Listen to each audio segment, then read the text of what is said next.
Hello दोस्तों, स्वागत है आप सभी का आपके अपने यूट्यूब चैनल जीनियस एजुकेशन में। जैसा कि साथियों आप सभी को पता है, आपके ग्रुप डी एग्जाम में प्रकाश चैप्टर से लगातार क्वेश्चन पूछे जा रहे हैं। तो दोस्तों आज के इस वीडियो में हम आपके लिए प्रकाश चैप्टर से रिलेटेड 10 इम्पोर्टेंट क्वेश्चन लेकर आए हैं। इन 10 इम्पोर्टेंट क्वेश्चन को करने से पहले हम आपको कुछ इम्पोर्टेंट पॉइंट्स करवाने वाले हैं, जहां से आपके ग्रुप डी एग्जाम में लगातार क्वेश्चन पूछे जा रहे हैं। तो आइए दोस्तों, बिना किसी देरी के शुरू करते हैं आज का अपना टॉपिक। तो आज का फर्स्ट पॉइंट है हमारा, विभिन्न माध्यमों में प्रकाश की चाल क्या होती है। बात करें निर्वात की, तो साथियों निर्वात में प्रकाश की चाल 3 गुणे 10 की पावर 8 मीटर प्रति सेकेंड होती है। और वायुमंडल में भी निर्वात के समान ही प्रकाश की चाल होती है, यानी कितनी होती है, 3 गुणे 10 की पावर 8 मीटर प्रति सेकेंड। ठीक है। बात करें पानी की, तो साथियों पानी में प्रकाश की चाल 2.25 गुणे 10 की पावर 8 मीटर प्रति सेकेंड होती है। बात करें नायलॉन की, तो नायलॉन में प्रकाश की चाल 1.96 गुणे 10 की पावर 8 मीटर प्रति सेकेंड होती है। बात करें कांच की, तो कांच में 2 गुणे 10 की पावर 8 मीटर प्रति सेकेंड चाल होती है। बात करें तारपीन के तेल की, तो साथियों तारपीन के तेल में 2.04 गुणे 10 की पावर 8 मीटर प्रति सेकेंड प्रकाश की चाल होती है। साथियों आपको एक बात पता होनी चाहिए, ये प्रकाश की चाल कम और ज्यादा क्यों हो जाती है। साथियों प्रकाश की चाल सघन और विरल माध्यम पर निर्भर करती है। माध्यम जितना विरल होगा प्रकाश की चाल उतनी अधिक होगी, और माध्यम जितना सघन होगा प्रकाश की चाल उतनी ही कम हो जाएगी। तो साथियों अभी बढ़ते हैं अपने नेक्स्ट पॉइंट पर। नेक्स्ट पॉइंट है हमारा तरंग दैर्घ्य। साथियों यहाँ पर जो हमें तरंग दैर्घ्य दी गई है वह बढ़ते क्रम में दी गई है। किस क्रम में? बढ़ते हुए क्रम में। आपको कैसे याद रखना है साथियों? आपको याद रखना है विबग्योर। क्या याद रखना है? विबग्योर। ठीक है। अभी विबग्योर साथियों ये जो होता है ये बढ़ती हुई तरंग दैर्घ्य के रूप में लिखा गया है। कहने का मतलब इस बी का मतलब क्या होता है साथियों? वैगनी। क्या मतलब होता है? बैगनी। यानी बैगनी की तरंग दैर्घ्य सबसे कम होगी, और जैसे जैसे इधर बढ़ते जाओगे तरंग दैर्घ्य बढ़ती जाएगी। यानी आर फॉर होता है रेड, तो रेड की तरंग दैर्घ्य क्या हो जाएगी साथियों? सबसे ज्यादा हो जाएगी। और आपको पता होना चाहिए कि जिसकी तरंग दैर्घ्य ज्यादा होता है उसकी आवृत्ति कैसी होती है? कम होती है। यानी कि लाल कलर की जो आवृत्ति होगी वो सबसे कम हो जाएगी। ठीक है। और सबसे ज्यादा आवृत्ति किसकी हो जाएगी? वायलेट यानी कि बैगनी कलर की। बात करें साथियों फैलाव की, तो जो रेड कलर का फैलाव होगा वो सबसे कम होगा। यानी जिसकी आवृत्ति कम होगी उसका फैलाव भी कम होगा, लेकिन तरंग दैर्घ्य क्या होगी? सबसे ज्यादा होगी। समझ में आई बात साथियों? मैं क्या कहना चाह रहा हूं, ये जो बैगनी कलर है इसकी तरंग दैर्घ्य कम होगी, नीले की बैगनी से ज्यादा, हरे की इससे भी ज्यादा, इससे भी ज्यादा, इससे भी ज्यादा, और लाल की सबसे ज्यादा तरंग दैर्घ्य होगी। अगर बात करें आवृत्ति की, तो आवृत्ति सबसे कम किसकी होगी? लाल की, और सबसे ज्यादा किसकी होगी? बैगनी की। फैलाव सबसे कम किसका होगा? लाल का, और सबसे ज्यादा फैलाव किसका होगा? बैगनी कलर का। ठीक है साथियों, अभी बढ़ते हैं अपने नेक्स्ट पॉइंट पर। नेक्स्ट पॉइंट है हमारा अपवर्तन से संबंधित उदाहरण। साथियों यहाँ से आपके हर एक शिफ्ट में एक ना एक क्वेश्चन पूछा जा रहा है। अभी क्वेश्चन कैसे पूछा जा रहा है कि तारों का टिमटिमाना किस प्रकार का उदाहरण है? अपवर्तन का उदाहरण है, या फिर प्रकीर्णन का उदाहरण है, या फिर पूर्ण आंतरिक परावर्तन का उदाहरण है। इस तरीके से आपके एग्जाम में क्वेश्चन आ रहा है हर एक शिफ्ट में। तो साथियों अभी हम बात करते हैं अपवर्तन से संबंधित उदाहरण की। तो साथियों जो तारों का टिमटिमाना होता है यह अपवर्तन का उदाहरण है। पानी के पात्र में कांच की छड़ का टेढ़ी प्रतीत होना, ये भी पूछा जा चुका है और ये भी पूछा जा चुका है। ठीक है, और आगे भी पूछे जाने की संभावना है। ठीक है, ये सभी किसके उदाहरण हैं? अपवर्तन के। तारों का अपनी वास्तविक स्थिति से ऊंचा दिखना अपवर्तन का उदाहरण है। तालाब में मछली का अपनी मूल स्थिति से ऊपर दिखना, ठीक है, सूर्योदय से पहले एवं सूर्यास्त के बाद भी सूर्य का दिखाई देना, यह भी अपवर्तन का उदाहरण है। ठीक है, अभी बढ़ते हैं इसी से रिलेटेड नेक्स्ट पॉइंट पर, प्रकीर्णन से संबंधित उदाहरण। साथियों, प्रकीर्णन की जब भी बात होगी तो वहां पर आपका कोई ना कोई रंग दे रखा होगा। क्या दिया होगा? रंग। यानी कि खतरे का रंग लाल होना किसका उदाहरण है? प्रकीर्णन का उदाहरण है। आकाश का नीला दिखाई देना किसका उदाहरण है? प्रकीर्णन का। उगते एवं डूबते सूर्य का रंग लाल दिखना किसका उदाहरण? प्रकीर्णन का। यानी कि आपको जहां पर भी रंग की बात कर दी जाए वहां पर आपको लगा देना क्या, किसका उदाहरण है? प्रकीर्णन का। अंतरिक्ष का काला दिखाई देना प्रकीर्णन का उदाहरण है। समुद्र का नीला दिखना, हवाई पट्टी के किनारे नीले रंग के बल्ब का प्रयोग किया जाना, वायुयान में ब्लैक बॉक्स का रंग नारंगी होना, हरित ग्रह का गर्म होना, यह सभी किसके उदाहरण हैं साथियों? प्रकीर्णन के उदाहरण हैं। याद रख लेंगे आप। यानी कि कहीं पर भी रंग लाल, रंग नीला, रंग काला होने का अगर बात कर दी जाए तो साथियों वह एक प्रकीर्णन का उदाहरण है। अभी बढ़ते हैं इसी से रिलेटेड नेक्स्ट पॉइंट पर, पूर्ण आंतरिक परावर्तन के उदाहरण। साथियों, हीरे का चमकना पूर्ण आंतरिक परावर्तन का उदाहरण है। पानी के अंदर पानी के बुलबुलों का चमकीला होना।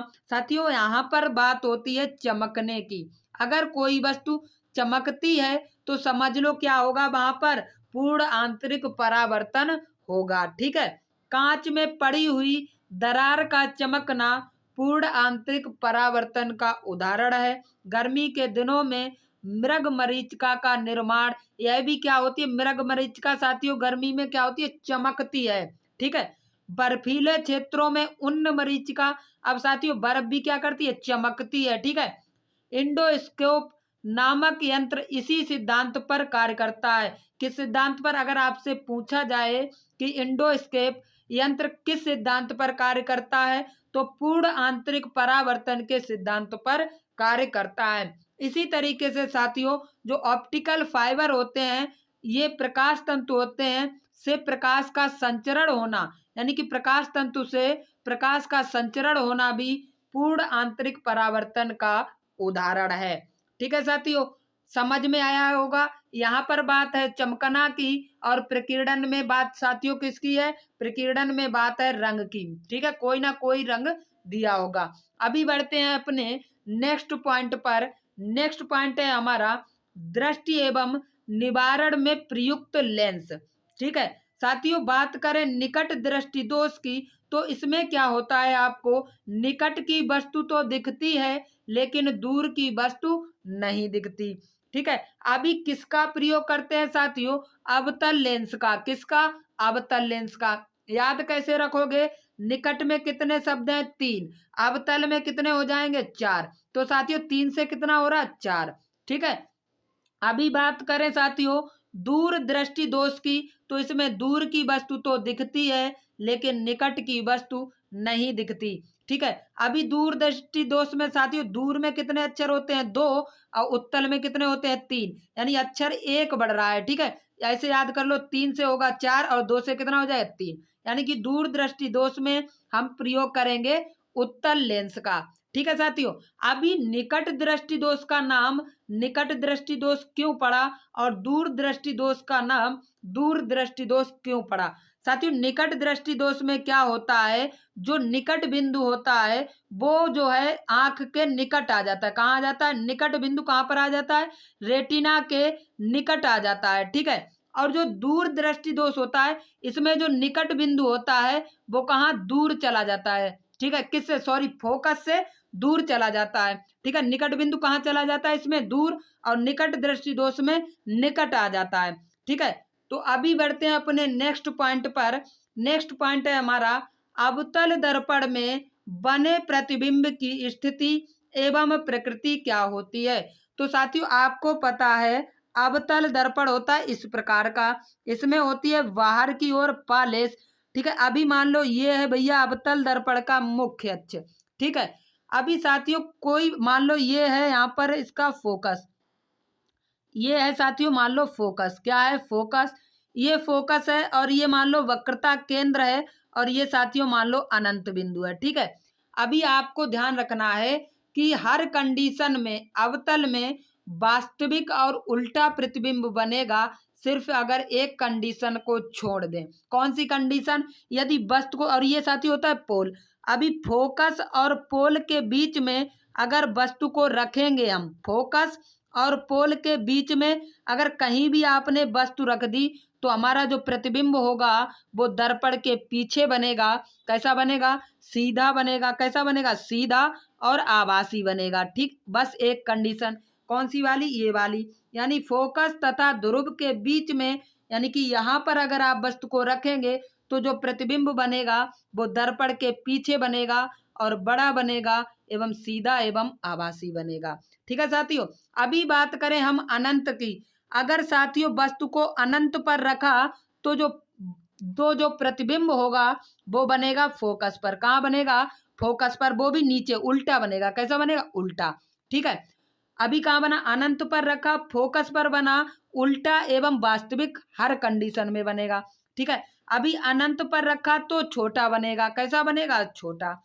अभी साथियों हम वस्तु को रखते हैं फोकस पर तो जो प्रतिबिंब बनेगा वो कहाँ बनेगा, अनंत पर, यानी वस्तु को रखा फोकस पर और प्रतिबिंब कहाँ बनेगा, अनंत पर। ठीक है, और कैसा बनेगा, विपरीत, यानी कि उल्टा बनेगा, यानी कि और वास्तविक बनेगा और बहुत ही बड़ा बनेगा। अनंत पर रखा बहुत छोटा बनेगा, फोकस पे रखा बहुत बड़ा बनेगा। बात करें साथियों वक्रता केंद्र की, अगर आपने सी पर रखा तो जो प्रतिबिंब होगा वो सी पर ही बनेगा और समान आकार का बनेगा, यानी वक्रता केंद्र पर बनेगा और समान आकार का बनेगा। उल्टा एवं वास्तविक तो हर कंडीशन में, बस एक कंडीशन को छोड़ दें। ठीक है, बात करें वक्रता केंद्र व अनंत के बीच की, बात कर लें वक्रता केंद्र व अनंत के बीच की, तो साथियों जो प्रतिबिंब होगा वो बनेगा सी और एफ के बीच में, यानी कि फोकस व वक्रता केंद्र के बीच में। और कैसा बनेगा, छोटा बनेगा, उल्टा एवं वास्तविक बनेगा। बस एक कंडीशन में प्रतिबिंब छोटा बनता है, बाकी सभी कंडीशन में प्रतिबिंब कैसा बनता है, बड़ा। अगर वस्तु को हमने फोकस और वक्रता केंद्र, यानी कि फोकस ये रहा, फोकस ये रहा, वक्रता केंद्र यहाँ पर वस्तु को रखा तो कहाँ बनेगा, अनंत और सी, यानी सी से परे बन जाएगा। कहाँ पर, सी से परे, बड़ा और उल्टा एवं वास्तविक प्रतिबिंब साथियों बन जाएगा। ठीक है, इसको आप याद कर लीजिए और समझ लीजिए। ठीक है, हर कंडीशन में अवतल दर्पण में जो प्रतिबिंब होता है उल्टा एवं वास्तविक बनता है, बस एक कंडीशन को छोड़कर, और हर कंडीशन में प्रतिबिंब बड़ा बनता है बस एक कंडीशन को छोड़कर। ठीक है, अभी बढ़ते हैं अपने नेक्स्ट पॉइंट पर। नेक्स्ट पॉइंट है दर्पणों की, अगर हम फोकस दूरी की बात करें तो एफ बराबर होता है R/2। क्या होता है, यानी जो वक्रता त्रिज्या होता है इसकी आधी होती है फोकस। ठीक है, जो लेंस सूत्र होता है या दर्पण सूत्र होता है यह हमारा होता है 1/f बराबर 1/u प्लस 1/b। ये क्या कहलाता है साथियों, हमारा दर्पण सूत्र कहलाता है। यहाँ पर एफ क्या है, फोकस दूरी है, और यू क्या है, दर्पण से वस्तु की दूरी, और बी क्या है, जहां पर दर्पण से प्रतिबिंब की दूरी। ठीक है, समझ में आई होगी बात। अभी हम बढ़ते हैं अपने क्वेश्चंस की तरफ। तो आज का फर्स्ट क्वेश्चन है हमारा 20 सेंटीमीटर की वक्रता त्रिज्या वाले एक अवतल दर्पण की फोकस दूरी क्या होगी। अभी साथियों आप बोलोगे इतना सिंपल क्वेश्चन क्यों रख दिया। साथियों जब तक इन क्वेश्चन को नहीं करोगे हम नीचे लेवल से उच्च लेवल की ओर चलेंगे साथियों। ठीक है, तो इसलिए हमने निम्न लेवल का भी क्वेश्चन रखा है और उच्च लेवल का भी क्वेश्चन अपने इस सेट में रखा है। तो साथियों देखिए यहाँ पर क्या करेंगे, आपको पता है यहाँ पर हमें दी है आर, कितनी दी है साथियों, 20 सेंटीमीटर। आपको पता है क्या बताना है, फोकस दूरी। क्या बताना है, फोकस दूरी। तो फोकस दूरी बराबर क्या होता है, r/2। क्या होता है, r/2, यानी कि त्रिज्या का कर दो आधा, 20 बटे साथियों कितना कर दो, 2। तो 2 ढाई के 20, एफ कितनी आ जाएगी साथियों, 10 सेंटीमीटर। ठीक है, आपको याद रखना, डी आंसर लगा दिया। अभी कहीं आपको यहाँ पर साथियों -10 सेंटीमीटर भी दे दिया होता तो आप क्या करते, तो आपको ध्यान रखना है, अवतल दर्पण में फोकस दूरी माइनस की होती है, तो आप -10 को करेक्ट आंसर टिक करते। अभी बढ़ते अपने नेक्स्ट क्वेश्चन पर। एक वस्तु की उस अवतल शीशे से दूरी ज्ञात करें जिसकी फोकल दूरी 10 सेंटीमीटर है। यानी कि हमें यहाँ पर एफ बराबर दे दिया है 10 सेंटीमीटर। कितना दे दिया भैया, 10 सेंटीमीटर। जिससे उसकी वास्तविक प्रतिबिंब का आकार वस्तु के आकार का 4 गुना बने। यानी वस्तु के आकार का, यानी हाइट ऑफ द ऑब्जेक्ट मान लो x सेंटीमीटर। ठीक है, मान लीजिए अभी इस x सेंटीमीटर का 4 गुना प्रतिबिंब बने, यानी हाइट ऑफ द इमेज कितना बन जाए, 4x बन जाए। तो साथियों आपने एक बात पढ़ी होगी कि एम आवर्धन का सूत्र पढ़ा होगा आपने, जो I/O बराबर क्या होता है, B/U। ये सूत्र होते हैं एम बराबर किसके बराबर, एम बराबर दोनों फार्मूला होते हैं। ठीक है, तो साथियों यहाँ पर देखिए आई कितना हो रहा है, 4 गुना। इसका मतलब जो दूरी होगी, जो प्रतिबिंब की दूरी होगी वो कितनी हो जाएगी, वो भी 4 गुनी हो जाएगी। और यानी कि जो हाइट ऑफ द ऑब्जेक्ट होगी वो किसके बराबर होगी, यू के बराबर होगी। तो साथियों निकालिए यहाँ से, यानी कि हमारे कहने का मतलब है यहाँ पर u बराबर तो हो जाएगा हमारा x और b बराबर कितना हो जाएगा, 4x। अभी आपको दर्पण वाला फार्मूला पता होता है, क्या होता है दर्पण का फार्मूला, 1/f बराबर 1/u प्लस 1/b।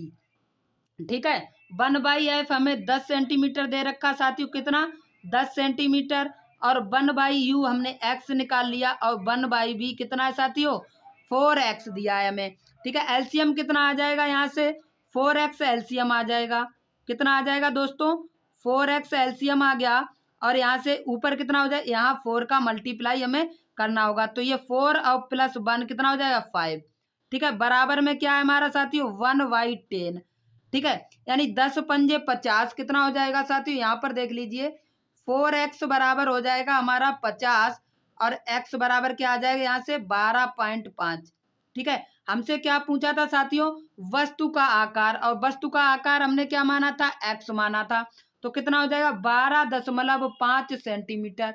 यानी कि ऑप्शन नंबर डी हमारा करेक्ट आंसर हो जाएगा।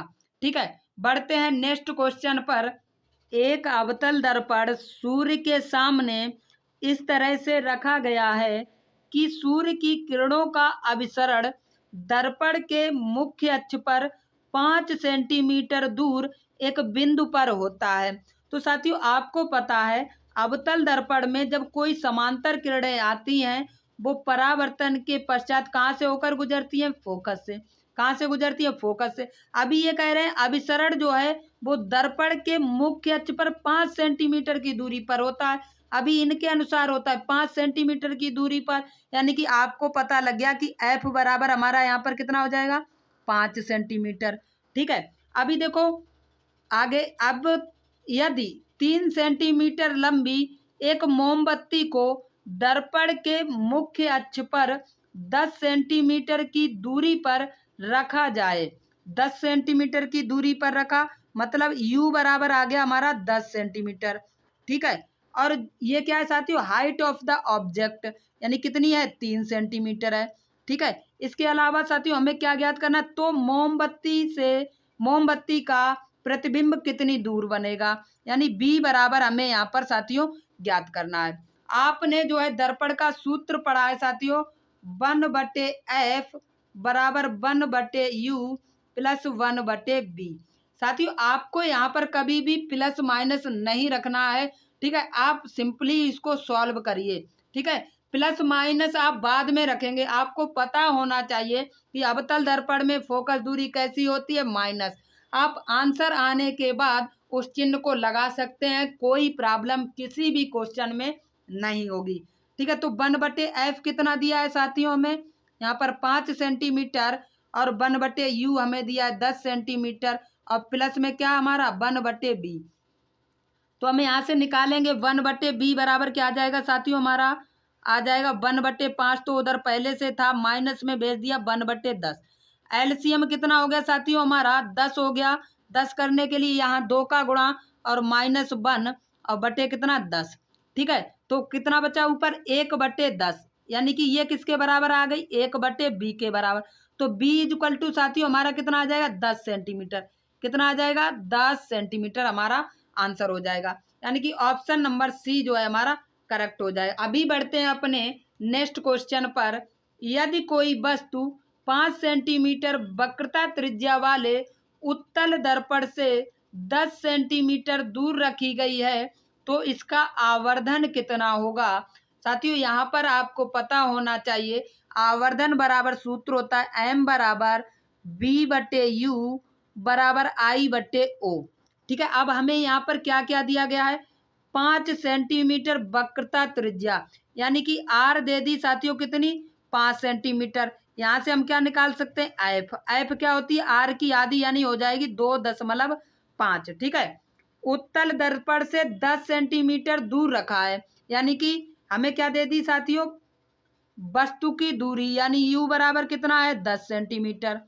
ठीक है, और क्या और आवर्धन हमसे पूछ लिया, एफ पता है यू पता है, बी निकाल लो साथियों। क्या निकाल लो बी। तो 1/f बराबर 1/b प्लस 1/u फार्मूला से 1/f कितना है 2.5।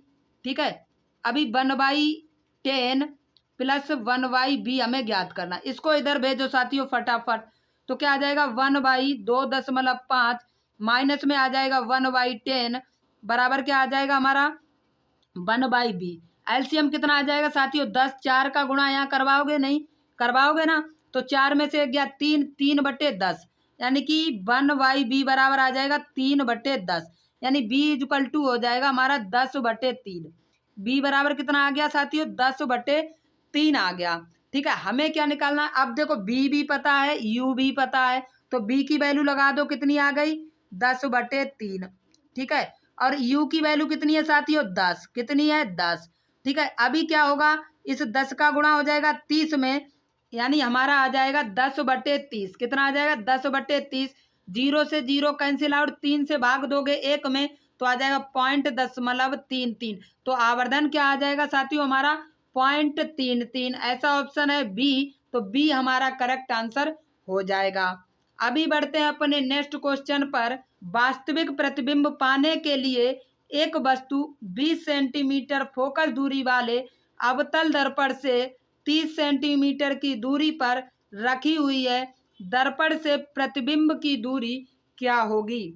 साथियों यहाँ पर हमें क्या दिया है एक वस्तु की फोकस दूरी यानी एफ दिया है। ठीक है, एफ बराबर कितना दिया 20 सेंटीमीटर। ठीक है, और दर्पण से की दूरी पर वस्तु u दिया है हमें 30 सेंटीमीटर। ठीक है, प्रतिबिंब की दूरी यानी b निकालनी है, बस डायरेक्ट फार्मूला लगाओ 1/20। ठीक है, 1/30 प्लस 1/u 1/u। ठीक है, b सॉरी 1/b निकालना है ना, तो अभी 1/30 को उधर भेजो तो क्या आ जाएगा 1/20 माइनस 1/30। ठीक है, तो यहाँ से एलसीएम कितना आ जाएगा हमारा साथियों, एलसीएम आ जाएगा 60। 60 करने के लिए यहाँ 3 का गुणा, यहाँ 2 का गुणा, यानी 3 में से 2 जाएगा बचेगा 1/60। कितना आ गया 1/60। ये किसके बराबर वैल्यू आ गई 1/b के। अभी दोनों को पलट दो तो b बराबर कितना आ जाएगा साथियों 60 सेंटीमीटर। कितना आ जाएगा 60 सेंटीमीटर। ठीक है, अगर आपको यहाँ पर ऑप्शन दिया होता -60, ठीक है कैसा दिया होता -60, तो आप -60 टिक करते, क्योंकि अवतल दर्पण में क्या होता है फोकस दूरी और ये u और b वास्तविक प्रतिबिंब पाने के लिए माइनस में होती हैं। कैसे होती हैं माइनस में होती हैं। ठीक है, बढ़ते हैं नेक्स्ट क्वेश्चन पर। 40 सेंटीमीटर फोकस दूरी वाले उत्तल दर्पण से वस्तु को कितनी दूरी पर रखा जाए जब प्रतिबिंब दर्पण से 8 सेंटीमीटर की दूरी प्राप्त करना हो। तो साथियों इस क्वेश्चन को लिख लीजिए आप क्वेश्चन नंबर 1। ठीक है, इसका आंसर आप कमेंट बॉक्स में देंगे। देखो क्या दिया है यहाँ पर, हमें एफ दिया है कितना 40 सेंटीमीटर। ठीक है, और साथ ही साथ हमें प्रतिबिंब दर्पण से 8 सेंटीमीटर की, यानी कि आपको क्या दिया है बी बराबर दिया 8 सेंटीमीटर, यू निकालना है। ठीक है, आप दर्पण का सूत्र लगा दोगे, आंसर आ जाएगा। बढ़ते हैं नेक्स्ट क्वेश्चन पर। कोई वस्तु 12 सेंटीमीटर वक्रता त्रिज्या के अवतल दर्पण के सामने 10 सेंटीमीटर की दूरी पर रखी है। दर्पण से प्रतिबिंब की दूरी, दर्पण से प्रतिबिंब की दूरी यानी बी पूछा है। क्या पूछा है? बी। अभी क्या दिया है साथियों? आर दिया है कितना 12। ठीक है, इससे क्या निकाल लोगे तुम? एफ। आर को कर दो आधा, यानी एफ बराबर हो जाएगा 6। और साथियों यू कितना दिया? 10 सेंटीमीटर। ठीक है, इसको लिख लो क्वेश्चन नंबर 2। इसका भी आंसर आप कमेंट बॉक्स में देंगे। ठीक है, एफ दिया है 6, यू बराबर दिया है 10, बी आपको निकालना है। ठीक है, बढ़ते हैं नेक्स्ट क्वेश्चन पर। एक वस्तु अवतल दर्पण के सामने 20 सेंटीमीटर पर रखी है और प्रतिबिंब दर्पण से 30 सेंटीमीटर की दूरी पर बनता है। दर्पण की फोकस दूरी यानी एफ बताना है अब की। और क्या दिया साथियों? यू दिया है 20 सेंटीमीटर और बी दिया है 30 सेंटीमीटर। दर्पण का सूत्र लगा दो, आसानी से आ जाए। इसका लिखो क्वेश्चन नंबर 3। इसका भी आंसर आपको कमेंट बॉक्स में देना है। अभी बढ़ते हैं नेक्स्ट क्वेश्चन पर। 4.8 सेंटीमीटर फोकस दूरी वाले अवतल दर्पण से वस्तु को कितनी दूरी पर रखा जाए जब प्रतिबिंब दर्पण से 12 सेंटीमीटर की दूरी पर प्राप्त करना हो? यहाँ पर एफ दिया है 4.8 और ये प्रतिबिंब की दूरी दे दी कितनी? बी बराबर दे दी साथियों 12 सेंटीमीटर। यू बराबर ज्ञात करना है, फार्मूला लगाओ 1/f बराबर 1/u प्लस 1/b। आंसर आ जाएगा। इसको डालो क्वेश्चन नंबर 4। इसका आंसर भी आप कमेंट बॉक्स में देंगे। बढ़ते हैं नेक्स्ट क्वेश्चन पर, जो कि होने वाला है हमारा आज का लास्ट क्वेश्चन। ये भी बहुत इंपॉर्टेंट क्वेश्चन है आपके एग्जाम के लिए। एक दूसरे पर 120 अंश पर झुके दो दर्पणों द्वारा कुल कितनी छवियां बनेगी? तो साथियों इसका फार्मूला होता है 360 बटे थीटा माइनस 1। क्या फार्मूला होता है? 360 बटे थीटा माइनस 1। यानी कि अगर आपको दो दर्पण मान लो किसी अंश पे झुके हैं तो उनके द्वारा कितने जो है प्रतिबिंब बनेंगे ये बताना होता है। तो साथियों 360 तो हमेशा ऊपर रहेगा और थीटा कितना दिया 120, तो हो गया बटे में, तो -1 करना होगा हमें। तो 120 दिया 360 और 3 - 1 कितना आ जाएगा 2। तो आंसर हमारा क्या रहने वाला है 2। कितनी छवियां बनेगी साथियों? 2 छवि बनेगी, यानी इसका करेक्ट ऑप्शन हो जाएगा ऑप्शन नंबर सी। तो साथियों आज के इस वीडियो में हमने आपके लिए प्रकाश से रिलेटेड कुछ इंपॉर्टेंट क्वेश्चन करवाए।